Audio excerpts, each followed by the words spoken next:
Allah subhanahu wa ta'ala tells us in the Quran, اعلموا أنما الحياة الدنيا لعب ولهو وزينة وتفاخر بينكم وتكاثر في الأموال والأولاد.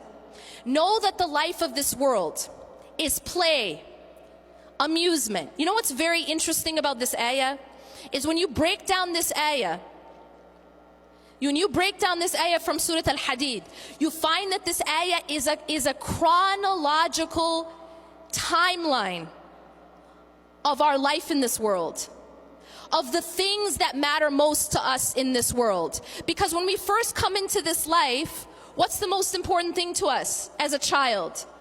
It's play. If you want to get a present for a little child and you drop $1,000 on a Armani suit, they're really not going to care. But if you spend 50 cents on a rattle, they'll be happy. And this is because what matters most when you first come into this dunya is just, I want to play. لعب. اعلموا أنما الحياة الدنيا لعب ولهو. And then you get a little bit older and now you're kind of like in late elementary, middle school. And now the most important thing to you, anyone who has people in that age, any children in that age group, what's their favorite thing to say? I'm bored. And the reason for that is because at that age, they want to be entertained, constantly stimulated and entertained. And that's because at that point, the most important thing to them is entertainment, amusement. This is called lahu in the Quran. And Allah says, after la'ib, He says lahu. La'ibun wa lahun wa zina. Then you get a little bit older. And what is hubb ad-dunya about when you're in high school?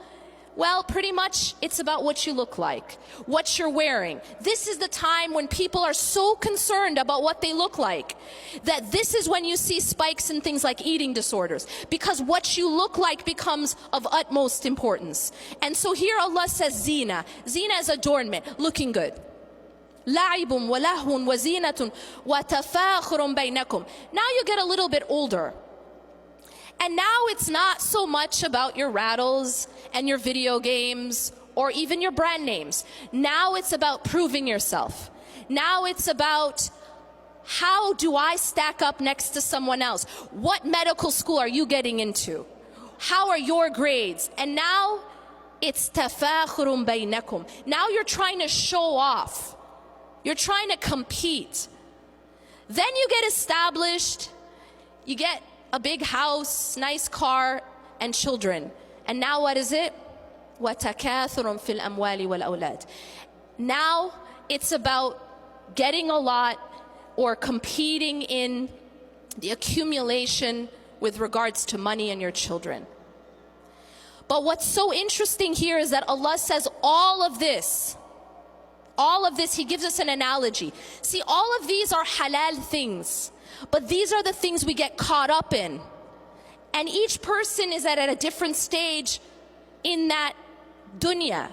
But all of it, كَمَثَلِ غَيْثٍ أَعْجَبَ الْكُفَّارَ نَبَاتُهُ ثُمَّ يَهِيجُ فَتَرَاهُ مُصْفَرًّا.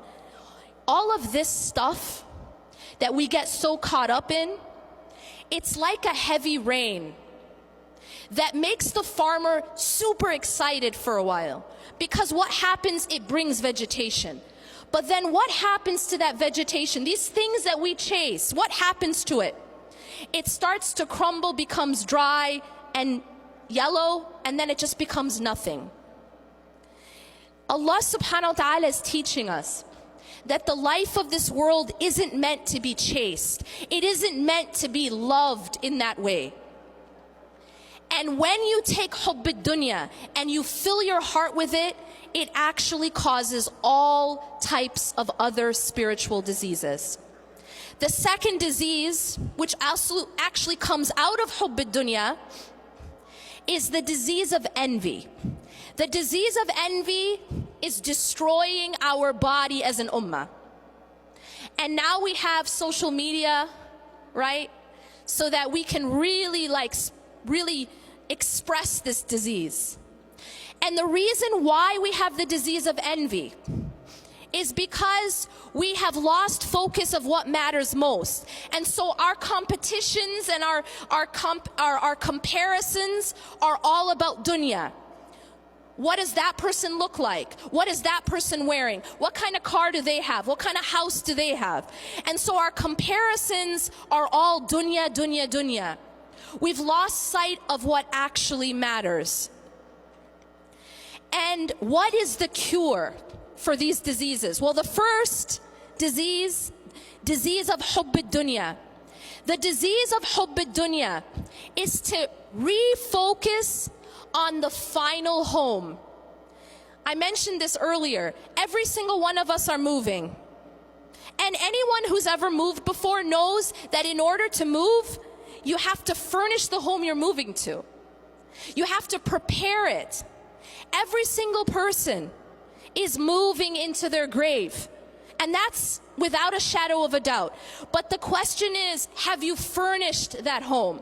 Some of us are going to get to that home and it's going to have no furniture.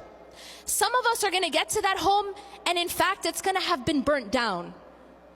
And so the question becomes not whether or not we're moving, it's how does our home look once we get there? And so the cure to hubb ad-dunya is what Allah subhanahu wa ta'ala says, Ya ayyuha alladhina amanu taqullaha wal tandur nafsum ma qaddamat lighad wattaqullah. O you who have believed, have taqwa of Allah, be conscious of Allah, and let everyone know, let everyone be aware of what they're putting forth for tomorrow. Plan for that home because you're going there. The question